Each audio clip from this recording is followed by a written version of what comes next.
Good afternoon, Radicals, and welcome to our online youth service. We are the Radicals, and we aim to reach and develop our youth to institute change, advancing as leaders of the society. And we are a church that envision Christ in every heart. Yan, kaya naman, nasaan ka man o sino ka man, welcome ka dito. Before we proceed to our praise and worship, I just wanna encourage you all. Alam ko, lahat kayo may pinagkakaabalahan, busy kayo, madaming schoolworks, madaming works. Pero as of today, I just want you all guys to focus dahil may gagawin si Lord ngayong hapon na to. And I don't want you to miss that out. As we take a moment of silence, can we all bow our heads and close our eyes as we enter the spirit of prayer? Lord, maraming salamat po sa ngayong hapon pong ito, Lord God. Lord, thank you, Lord Jesus, for this opportunity na makapag-praise po kami sa inyo, Lord God.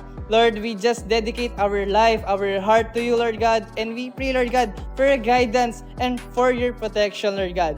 Thank you, Lord Jesus, for the blessing, Lord God. Thank you, Lord Jesus, for the fresh anointing, Lord God. In Jesus' name we pray. Amen. Good afternoon, Radicals. Welcome to our youth service online. And just want to share this verse, Matthew chapter 18, verse 20. Where 2 or 3 gather in my name, I will be with them. So let's open our hearts, let's open our minds as we worship God this online. God's power is not limited through your skin. So anong ginagawa mo sa skin? Set aside those muna and let us praise God. Alright?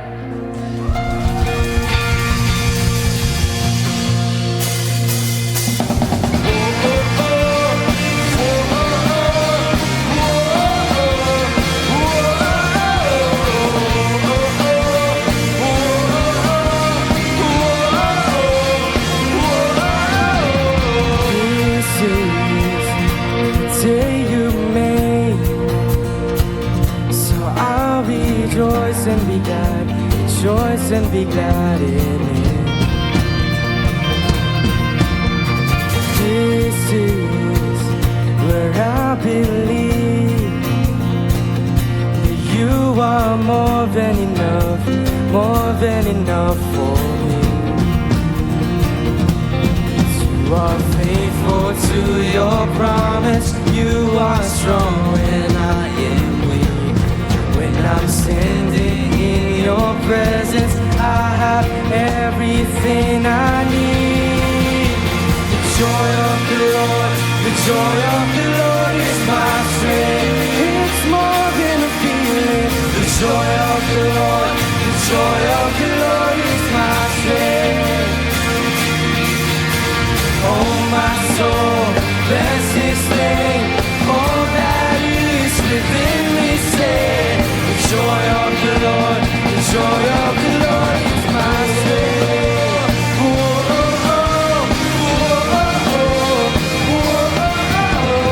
Jesus, come what may, you are worthy of all our praise. Yeah, 'cause you are faithful to your promise. You are strong when I am weak. When I'm standing in your presence, I have everything I need. The joy of the Lord, the joy of the Lord is my strength. It's more than a feeling. The joy of the Lord, the joy of the Lord is my strength. Say, oh my soul, I will bless His name.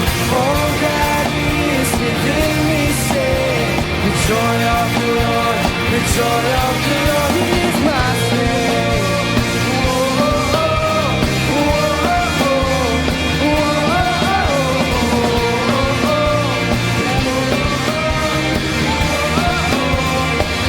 So let it rise up like a river, overflowing. Holy Spirit,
I could sing these songs as I often do.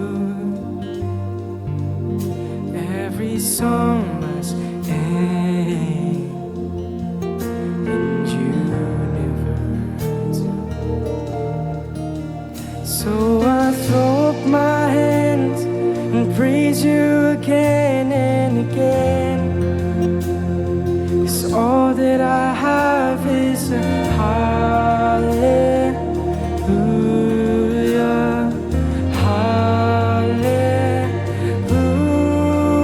And I know it's not much, I've nothing else fit for a king except for a heart singing hallelujah, hallelujah.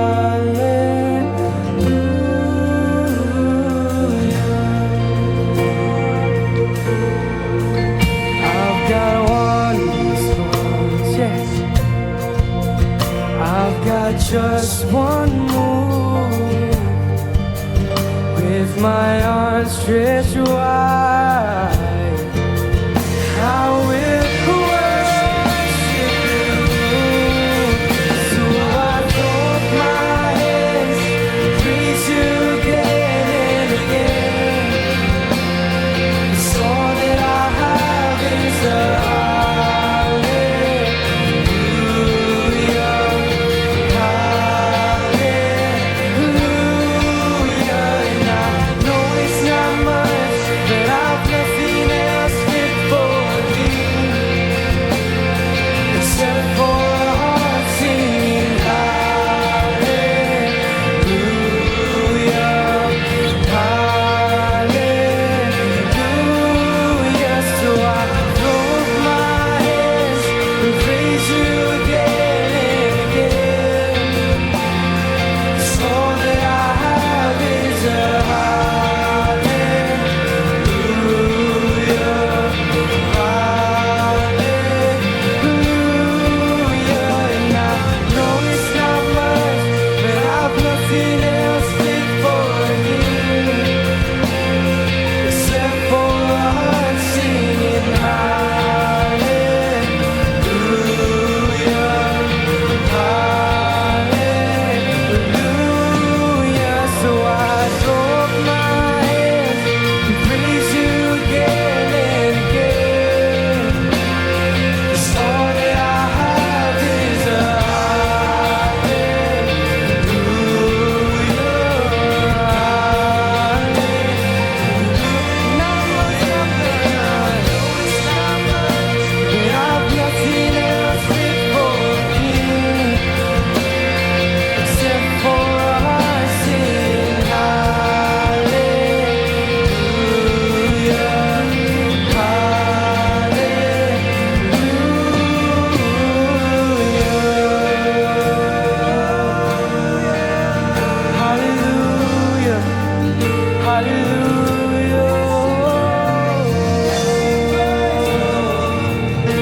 give you praise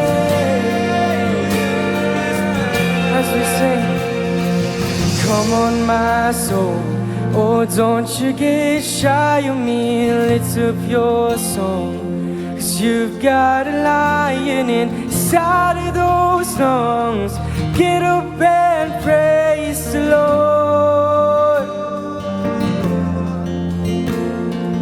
Come on, my soul, oh, don't you get shy of me. Lift up your song, 'cause you've got a lion inside of those lungs. Get up and praise the Lord. Oh, come on, my soul, oh, don't you get shy of me. Lift up your song, 'cause you've got a lion inside of those lungs. Get up and praise the Lord. So come on, my soul, oh, don't you get shy of me. Lift up your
Talagang what a powerful praise and worship, no? All glory belongs to you, Lord. Talagang ang sarap sa pakiramdam na purihin ang ating Panginoon po, no? Also guys, what is up, Radicals? Yun! And welcome pala to our online youth service. By the way, I'm Ifer and I'll be the one hanging out with you guys today. And before we start, balita ko may mga outreaches tayong mga kasama ngayon. I think may mga magalang sa Kamuning, sa alam nyo para hindi na lang ako mahirapan, comment down below kung saang outreaches kayo. Ayan. Para naman makita natin kung sino yung mga kasama natin ngayon, di ba? And ang saya din na kahit malayo tayo sa isa't isa, naging opportunity din to para magkasama-sama tayo. And we believe na kahit man malayo tayo, wherever we are still a one family serving a one God. Yan. And also guys, don't forget to like our live stream and also wag niyong kakalimutan to share this live stream. Lalong-lalo na sa ating care groups, sa ating mga tropa, sa mga klase natin and to our family para naman ma-bless din sila. And ayan, para magtuloy-tuloy din tayo, gusto ko lang din i-share itong verse na ito. Sa Philippians 4:4. Ang sabi dito, rejoice in the Lord always. I will say it again, rejoice. No? And alam nyo, kahit anong pinagdadaanan natin, meron tayong reason para maging masaya because the one who is giving the joy, the one why we receive joy is because of Jesus. No? Amen? Amen po ba? Yan. And I'm very excited na din to proceed on our online youth service, of course, by listening to the Word of God, which I'm very privileged then to introduce our speaker for today, which is our anointed and blessed Kuya, no? Which is si Kuya Paulo Vital. Isang pinagpalang hapon sa ating pong lahat, and minsan pa, I am so blessed na makasama kayo kahit online lang sa ating pong youth gimmick. This November, we have a new series entitled Locked In. Yan, G. Since 2025, patapos na po yung taong 2025, it is time for us to lock in yung ating focus, yung ating pagmamahal sa Lord, yung purpose natin, at yung ating pagtuon ng ating pagtingin as we fix our eyes back onto Jesus. Paanong naging tapat ang Panginoon sa ating mga buhay, young people, this 2025? If, kagaya ko, you have experienced so many testings this 2025, grabe, napakaraming pagsubok na ating pinagdaanan itong taon na ito. Last week lang, ang dami po ng mga natamaan ng bagyo. But the Lord remains faithful. Sabi nga po ng isang quote, sabi po ni Billy Graham, gaano man kahirap or minsan it is so dark that we do not understand, still we can pray. We can trust God. Even in every challenge that we face, God is building our perseverance. Yung pong ating faith. At lalo po tayong ginagawa ng Lord upang magtiwala sa Kanya. So as we step forward, bago man po matapos itong taon na ito, kapatid, let us not back down. Amen? Huwag tayong panghinaan ng loob. Ito yung panahon na lalo tayong magtiwala sa Diyos na ating sinasamba. Sabi nga sa Hebrews chapter 12, let us fix our eyes upon our Lord, who called us to focus on Jesus, not the noise. Huwag tayong mag-focus doon sa ingay ng mundo, sa social media, lalong-lalo na sa pag-worry. Hindi tayo dito tinawag ng ating Panginoon. Not the distractions, not the failures, not the challenges, not the problems that we face. Not all of this. These circumstances will fade away. But our eyes, as they are fixed upon the Lord, His Word will remain in us. napakabuti ng Panginoon na ngayong araw na ito, mapapakinggan natin ang kaniyang mga salita. We are on the second week at it is entitled Locking In Through Discipline and Devotion. Kamusta yung ating disiplina at yung ating debosyon sa ating Panginoon? Was it shaken? Tayo ba ay nasubok? Tayo ba ay na-test this 2025?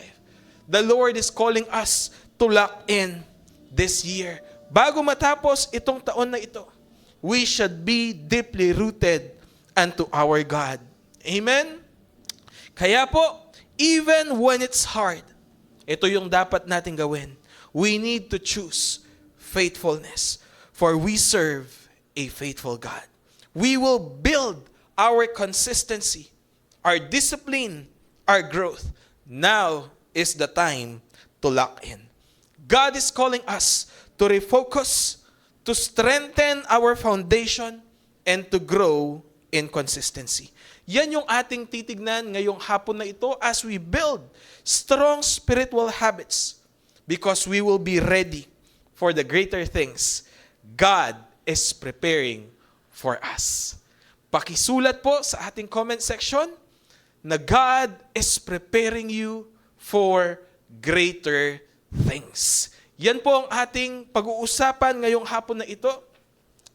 Title po ng ating pag-aaralan ay pinamagatan kong Ready for Greater Things. Bago po tayo mag-aral, hayaan po ninyo na basahin ko yung pinakapundasyon ng ating pag-aaralan as we strengthen our devotion unto the Lord. Mamaya, titignan po natin yung 1 Corinthians chapter 9. But before that, we need that strength that comes from the Lord. If you have your Bibles with you, open your Bibles in Psalm chapter 84. We'll be reading from verse 1 to verse 10, but as I will read, I will jump in between verses. Ganito po yung sinasabi ng salita ng Lord. How lovely is your dwelling place, Lord of armies. I long and yearn for the courts of the Lord. My heart and flesh cry out for the living God. How happy are those who reside in your house, who praise you continually. How happy are the people whose strength is in you. Amen. Whose hearts are set on pilgrimage. They go from strength to strength, each before God. Better a day in your courts than 1,000 anywhere else. I would rather stand at the threshold of the house of my God. Napakasarap na before this year ends, oh, hallelujah, God will strengthen you as we prepare for the great things God has in store for us. Tayo po muna ay manalangin. Thank you, Jesus. Thank you, Lord. Panginoon, maraming salamat po sa inyo pong kabutihan ngayong hapon na ito na kami po ay makakapag-aral minsan pa ng inyo pong mga salita. Kaya po ang aming dalangin, kagaya po ng aming nabasa. Lord, as we stay in your courts, Lord God, together with all the young people na nanonood, Panginoon, sa stream na ito, Lord God, I pray, Lord, that they will set their hearts on you. Ano man po yung kanilang pinagdadaanan, maranasan nila yung pong kalakasan na nanggagaling sa inyo as they dwell, Lord God, in your house, Lord. Mararanasan po nila yung lakas na galing sa aming Panginoon.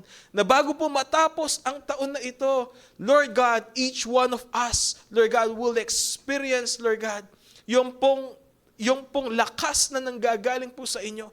Yung pong debosyon po namin, lalo po itong magiging rooted, Panginoon, sa inyo.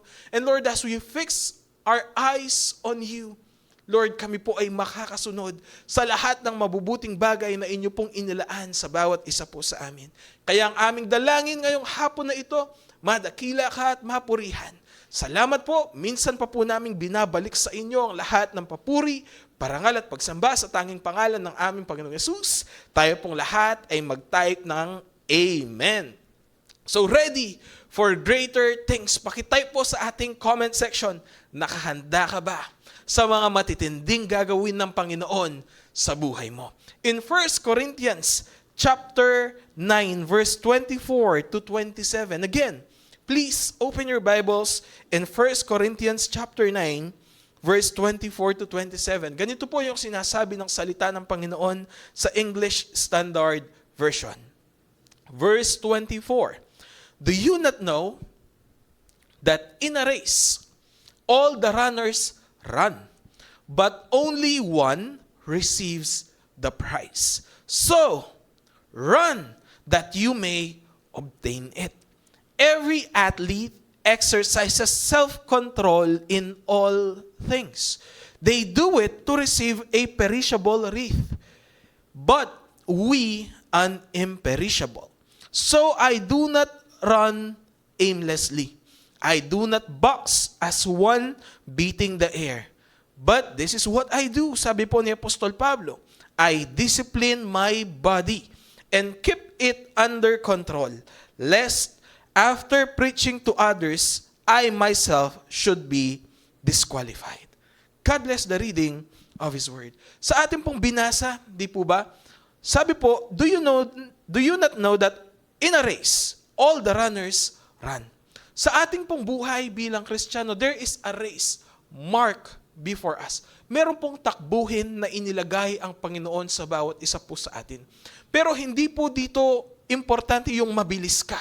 Ang importante sa takbuhin po na ito ay matapos mo na malakas ka. Sapagkat merong naghihintay na gantimpala sa lahat ng makakatapos. To those who remain faithful unto the Lord, we will receive a prize. Ano po yung prize na iyon? It is the crown, an imperishable crown, the crown of life that the Lord whom created us will give unto us as we finish the race marked before us. Sa isa pong takbuhin, alam po natin sa panahon natin ngayon, napakarami po ng mga tumatakbo. And there is this one friend of mine na aking pong tinanong as I was preparing this message, why do you run? Bakit ka tumatakbo? Ang hirap na tumakbo sa isa pong takbuhin na wala kang layunin. Ang hirap. Hindi mo maaaring matapos ang isang takbuhin kung wala kang purpose. At para po sa kanya, the main purpose bakit po siya tumatakbo is to glorify Christ in everything that he does. You see, siya po ay mayroong asthma. At meron po siyang sakit. Pero dahil sa kanya pong pagtitiwala sa Lord, siya po ay nagdisiplina.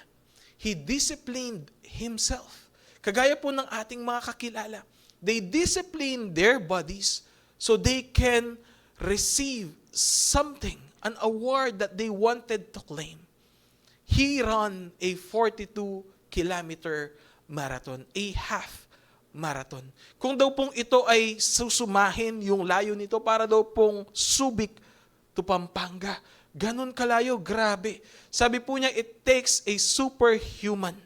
It is his dream na magawa po niya yon. And ngayon, hindi na lang ito isang pangarap. Dahil sa tulong ng Diyos na nagpapalakas sa kanya, natapos niya ang 42 kilometers. Parang tayo, what is your aim? Ano yung ini-aim mo? Kagaya po ni Pablo, sabi po niya, I do not run aimlessly. I do not box as one beating the air. But I discipline my body and keep it under control. May mga bagay sa buhay po natin, kagaya ng susulat sa Hebrews chapter 12, ang daming gustong humila sa atin upang huminto sa ating pagtakbo. Nandiyan yung kasalanan, nandiyan yung maling desisyon sa buhay, nandiyan yung mga problema at pagsubok. But the Lord is calling us to be consistent in our devotion unto Him. Kahit na mayroong problema, kahit na mayroon tayong pinagdadaanan, kasama pa rin po natin ang ating Panginoon. God is calling you to grow in consistency. If we can type, pakitype po natin, grow in consistency. Saang consistency, Kuya Pao? In our spiritual habits. We need to grow, number one, in our devotion. Kailangan po nating mag-grow sa ating pong devotion sa Lord. Ang isang taong in love kay Lord, lagi niyang kausap ang Panginoon. Para pong yung mga best friend natin, mga kaklase natin. Di ba kapag meron tayong pinagdadaanan, meron tayong tinatap. As we tap them, we open our hearts. Yung mga kaibigan po natin, sinasabi natin yung mga problema na meron po tayo. Ganon yung devotion po natin sa Lord.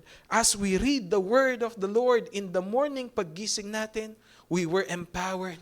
Meron mang pagsubok sa ating pong araw-araw na pamumuhay, nararanasan natin yung kalakasan na galing sa Panginoon. Saan pa po? As we read the word of the Lord, kailangan nating mag-pray. Amen? We grow in prayer. We are consistently praying because in our time today, napakadami po ng ingay sa mundo. At yung ingay sometimes hindi po nagdudulot ng magandang balita. Kaya po kailangan nating magtiwala sa ating Panginoon as we soak our lives in prayer. Saan pa po? Sa pagsamba, in worship. We grow in worship. Tayo po ay lumalago at lumalalim sa ating pagsamba sa ating Panginoon. And as we do, nagiging buhay yung pong word ng Lord sa atin. This is how God prepares each one of us for the greater things ahead. The question is, are you ready? Nakahanda ka ba doon sa mga matitinding bagay na inilalaan ng Lord sa buhay mo? It is time to lock in, kapatid. Before this year ends, there are things that I want you to check. Kung meron pong checklist sa ating pong mga assignments, sa ating mga trabaho, kagaya po sa ating pong pagsunod sa Lord, meron din pong chine-check ang Lord sa atin. It is time to lock in and check how is our faithfulness. Bago matapos itong taon na ito, let us evaluate, retro-inspect, kamusta yung ating katapatan sa Panginoon? How is your commitment? How is your discipline? How is your focus? How is your foundation? And how is your consistency? Sa ating pong nabasa kanina, napakatindi. If you will read, I encourage you to read 1 Corinthians chapter 9. Makikita po natin doon yung background nito pong ating pinag-aaralan ngayong hapon na ito. Ito po si Apostle Paul, ang tindi po ng kanyang pinagdaanan. Sapagkat merong nagko-question sa kanyang apostleship na para bang hindi po siya tinawag ng Lord. Ang tindi po ng kanyang mga isinuko sa ating Panginoon, pero meron pa rin nagdududa sa kanya. Pero sabi po niya, doon po sa 1 Corinthians chapter 9, kung sila ay hindi maniniwala, at least kayo maniniwala kayo, for you are the seal of my apostleship. Kayo yung selyo ng aking pagiging apostol. Makikita din po natin doon yung pong pagsuko niya, yung sa kanyang pagkain, yung pwede po niyang pagpapala, as he shares the gospel, hindi po niya lahat kinuha yun. Tapos sabi pa po niya, kung nagpipreach daw po siya ng gospel, hallelujah, hindi po ito isang burden sa kanya, but rather it is a blessing, a privilege, for it was a necessity. Meron pong necessity na nailagay kay Pablo. Meron pong pangangailangan na dapat i-preach yung gospel. Kaya ganun po siyang naging disiplinado, naging devoted.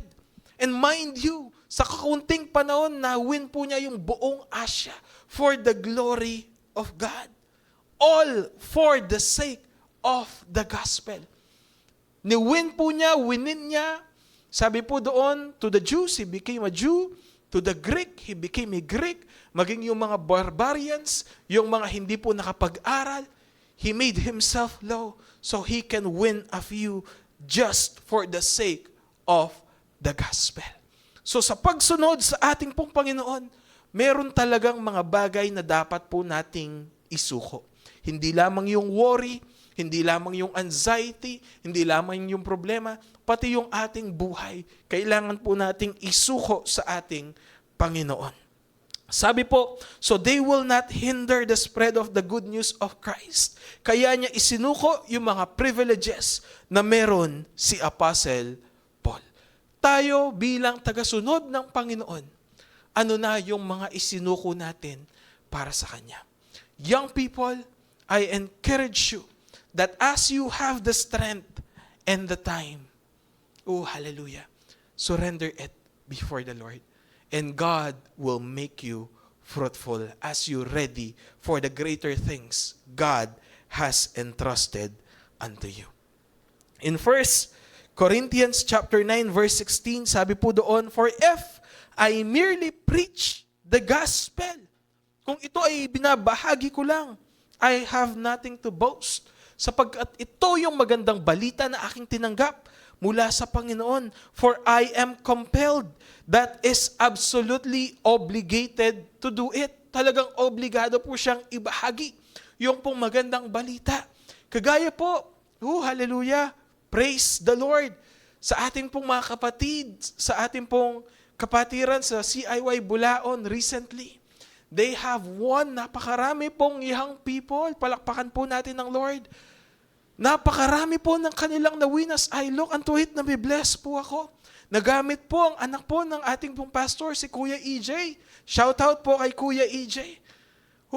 As they surrender their lives, sina Kuya Stephen, maging yung kanya pong mga kapatid, buong pamilya, maging po yung mga leaders, congratulations po for a job well done. Ganon yung kayang gawin ng Panginoon as you surrender your lives unto the Lord. Marami yung mapagpapala dahil sa buhay mo if you will not stop running for God's glory. Woe to me, sabi ni Paul, if I do not preach the good news of salvation. Tayo daw po yun. We need to preach the good news of salvation sa ating kapanahunan. Bakit? Kasi malapit na pong dumating ang ating Panginoon. Kaya po kagaya ni Paul, let us not box aimlessly, but rather let us make a strict discipline in our body and make it a slave, so that after we have preached the gospel to other people, tayo mismo, we will not be disqualified or unfit for service. So when we preach the gospel, hallelujah, marami yung tumanggap sa Lord, lalo tayong magpatuloy, lalo tayong mag-lock in, lalo po nating sipagan. Amen? Sapagkat marami yung gustong gawin ng Panginoon sa buhay natin. Marami yung mawiwin natin as we continue if we will not give up. Galatians 6 verse 9, "Do not be weary in doing good, for in due season you will reap a harvest if you will not faint, if you will not give up." Kaya po pakisabi ulit sa ating comment section, do not give up. Amen. So how to be ready for greater things? Paano tayo magiging handa sa mga matitinding bagay na inihanda ng Panginoon sa atin bago man matapos itong 2025? Mabilisan lang po ating titignan ng tatlong bagay. Una, we need to give out our all and do our best to win the prize. Give it your all and do your best to win. Pangalawa, we need to seize the prize and make it yours. Antindi po noon, talagang hindi mo bibitawan yung pong corona na ibibigay ng Lord sa iyo. And lastly, do it to win an imperishable crown. Yung pong mga runners, they win medals as they finish the race, but those medals, di po natin madadala yan sa kalangitan.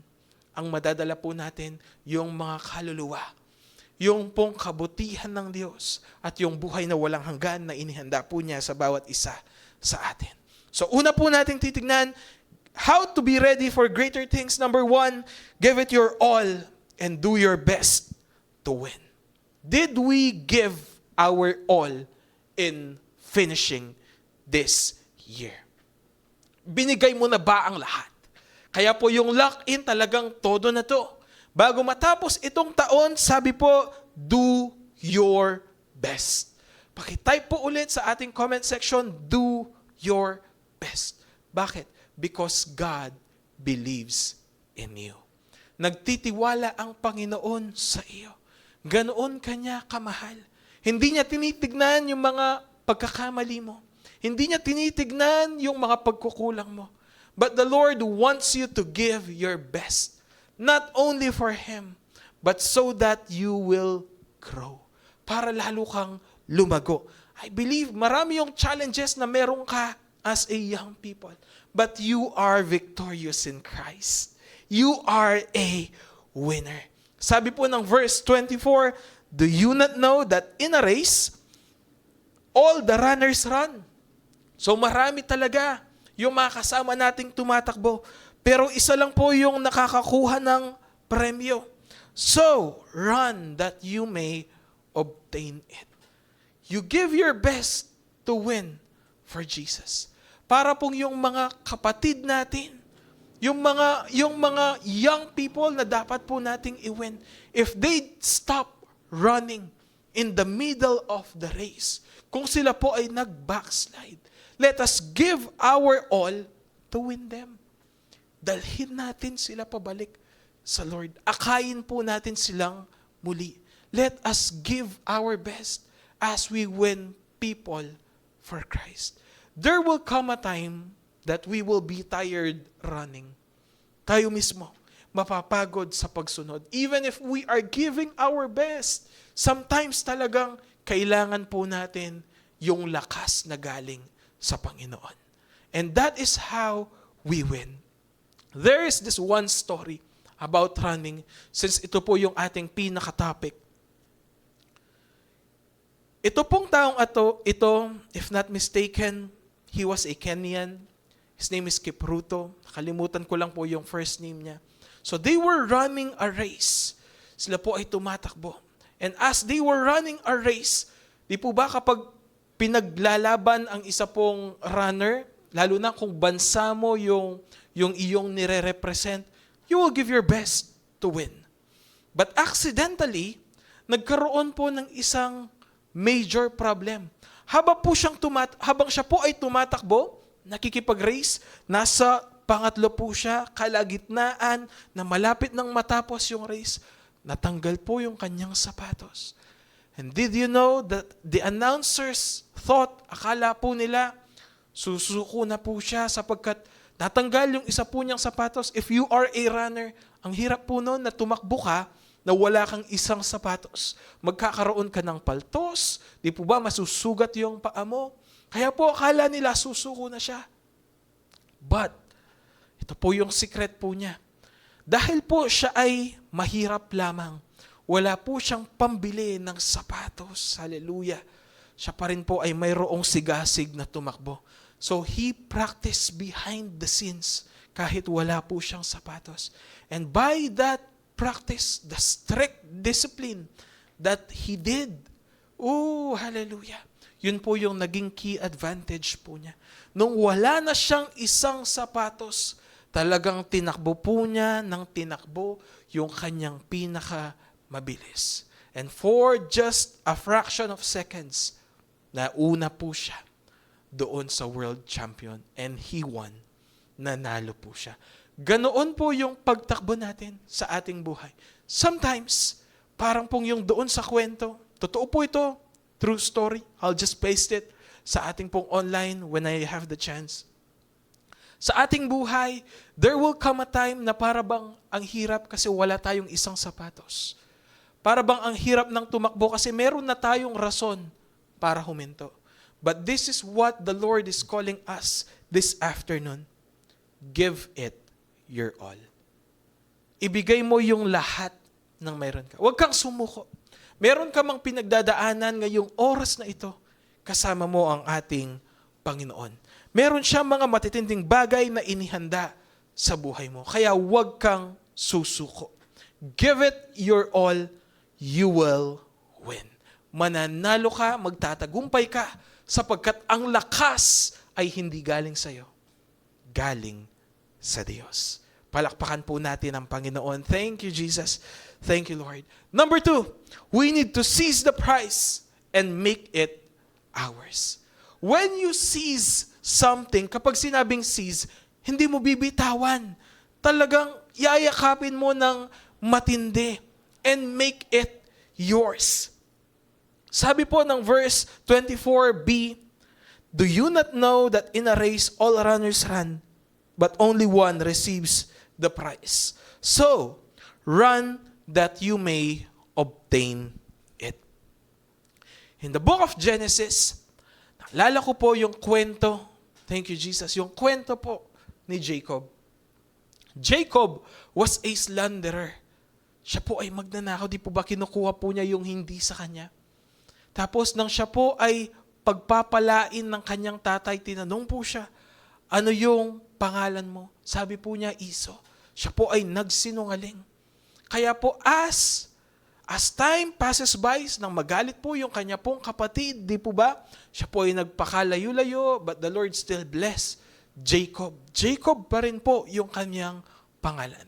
There came a time nang malaman po ng kanyang kapatid, malaman po ni Jacob na gusto po siyang makita ni Iso.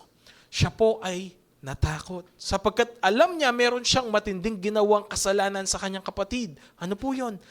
Inobtain niya yung birthright na hindi po sa kanya. He seized it. Kinuha niya yung premyo, yung pagpapala na hindi po para sa kanya. Kahit siya po ay pinagpala, meron pong takot sa kanya.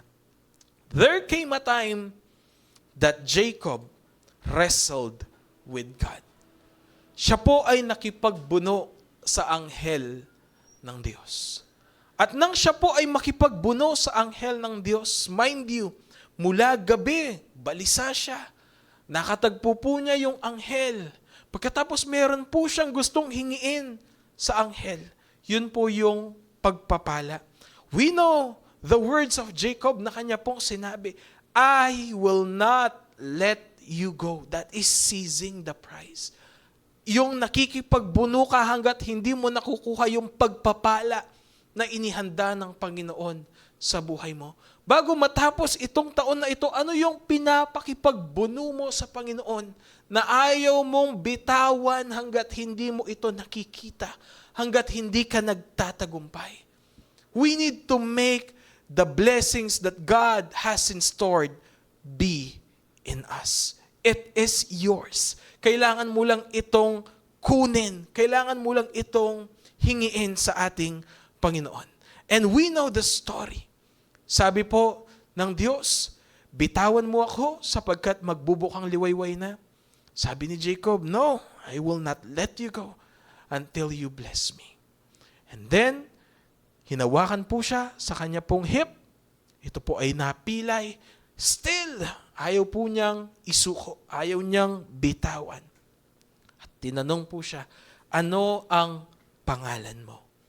That is the blessing that he needs. What is your name? With a name napakatindi, lalong-lalo na po sa mga tagasunod ng Panginoon.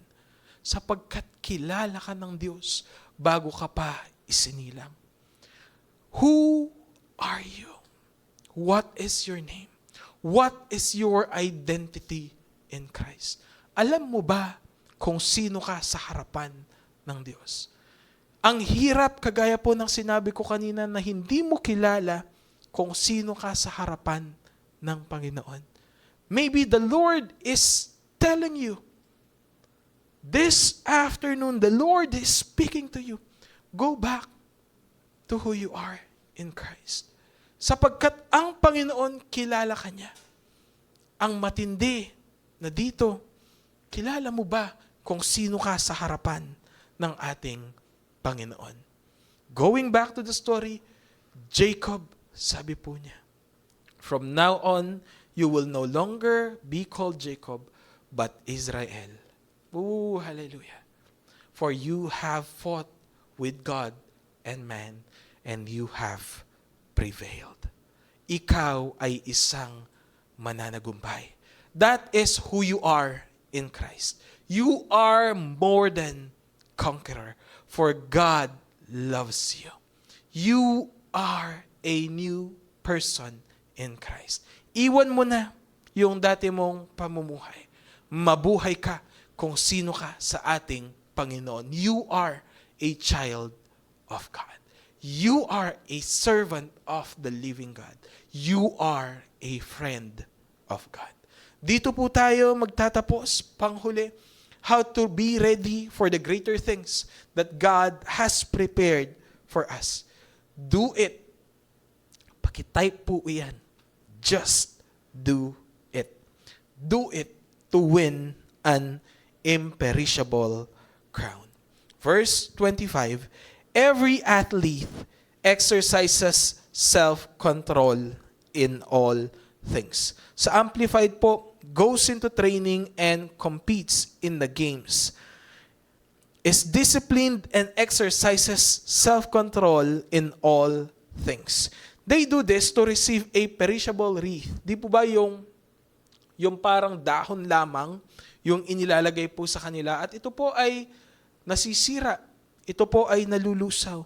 But to us as follower, as Christians, we an imperishable. Sabi po sa Amplified, we an imperishable crown that cannot wither. Hindi po ito mawawala magpakailanman. Sa ating pong pagsunod, sa ating pong Panginoon, God is calling us not only to finish the race, but to finish the race strong. The question is, are we strong in finishing our race? Bago po matapos itong taon na ito, kamusta yung ating pong pagsunod sa ating Panginoon? As young people, I believe the Lord is calling you to win in your campus, to share the gospel, to be bold and courageous, to reflect the radiance of Christ in your life. And I believe that the Lord will empower you. But the question is, will you do it for Christ? Gagawin mo ba yung pinapagawa ng Panginoon sa iyo? Mayroong naghihintay na premyo. It is the prize. There is a prize waiting for you. It is an imperishable crown laid to you by our Lord, by our Master, by our Jesus. Kaya po kung nahihirapan ka man sa pagsunod sa Panginoon, go back. Go back to your love, our Lord Jesus Christ. Tayo po ay bumalik. At sa ating pagbabalik, let us remember the call that God has given us. Yung pong pagtawag ng Panginoon sa atin, na bago man lang matapos itong taon na ito, meron tayong pasasalamat sa ating Panginoon na nagawa natin yung kanyang gustong ipagawa sa bawat isa po sa atin. Sapagkat bibigyan tayo ng tagumpay ng ating Panginoon, sapagkat siya mismo sinasamahan tayo. In fact, nangunguna ang Panginoon sa bawat hakbang na mayroon tayo. Kaya po sa ating pong pagtatapos, remember, strength will come as you follow the Lord. Better is a day in the courts of God than 1,000 years elsewhere. He will give you the strength to finish the race. Amen? Sa ating pagtatapos, as we run the race set before us, greater things are waiting. This is true. It is not from me. It is from the Lord. There are greater things waiting for you. You are surrounded by a great cloud of witnesses, together with our Lord Jesus Christ, who finished their race. Mayroon nang nakatapos ng kanilang mga takbuhin. That's why we are being encouraged. Tapusin mo, kapatid, ang iyong takbuhin. Let us give our best. Amen? From now on, yan ang ating magiging tagline. We will give our best for the glory of God. We will win an imperishable crown because we will be the one that endures forever. A crown, the crown of life, which God has promised to those who love Him. There will be an imperishable crown that endures forever. A crown of life waiting for you and for me, which God has promised to those who love Him. Tayo po ay manalangin. Thank you, Jesus. Thank you, Lord. Panginoon, maraming salamat po sa lakas na inyo pong ibinibigay upang kami po ay makapagpatuloy sa takbuhin na inyo pong pinagkatiwala sa bawat isa po sa amin. Kaya ngayong hapon na ito, Panginoon, kasama po ng lahat ng aking mga kapatid, the young people, Lord God of Christ in you, kagaya po ng aming palaging isinisigaw, magkakaroon po ng pagbabago sa aming mga buhay as we follow you, Lord. Panginoon, kilala po ninyo ang bawat isa sa amin. You know us not only by name. You know, Lord God, the days of our life, they were written in your book. Bago pa po kami isinilang, kilala na po ninyo ang bawat isa po sa amin. And today, Lord, I am praying in behalf, Lord God, of these young people, that their purpose, Lord God, will come to pass as they soak themselves unto you, Lord. Sa kanila pong pagbababad sa inyo as they devote themselves unto you. Lord, give us the discipline. Sa panahon pong ito, napaka-rare, Lord God, ng salita pong disiplina.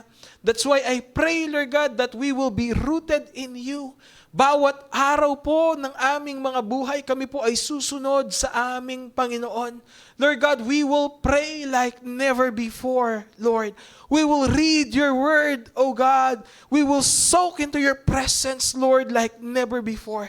Lord God, even in the midst of the storms, sa aming pong mga buhay, anumang bagyo, anumang unos, yung aming pong pagdadaanan, mararanasan po namin yung inyo pong presensya sapagkat sinasamahan niyo po kami. Sa mga panahon na nasa gitna po kami ng mga pagsubok ng buhay, kami po ay sasamba ng mas malakas sa aming Diyos na buhay sapagkat nararanasan po namin yung kalakasan na nanggagaling po sa inyo. And this is what we pray, Lord God, that Lord, we will obtain the prize that you have set, Lord. Makikita po sa aming mga buhay ang aming Panginoong Jesus, ang pinakaregalo na aming inaasam. Ang inyo pong presensya, Panginoon, ang magiging hayag sa aming mga buhay as we run our race. We know, Lord, that you will be with us and that you will empower us, Father God, na palalakasin po ninyo ang bawat isa sa amin. Patitibayin po ninyo ang aming pananampalataya. At mararamdaman po namin, Panginoon, lalo ang inyo pong malalim na pag-ibig sa bawat isa po sa amin. Kaya po, kagaya ni Pablo, we will be compelled, we will be obligated to share the gospel, Lord God, to win the lost, Lord. For you are with us, Panginoon. Mararamdaman po ng mga tao yung pagmamahal ng Diyos na aming sinasamba. And to that, Lord God, we will end. That we know that these greater things, Lord God, are prepared for us. That is why we will do it for the glory of our Lord and for our love to you. Muli, Panginoon, nagpapasalamat kami sa inyo pong pagsama sa pansamantala po naming paghiwa-hiwalay. Lord, be glorified and be magnified. We give back to you, Lord God, all the glory, all the honor, and all the praises. This is our prayer. In Jesus' name, amen. Muli, isang pinagpalang hapon sa ating pong lahat. God bless you, church. God bless you po.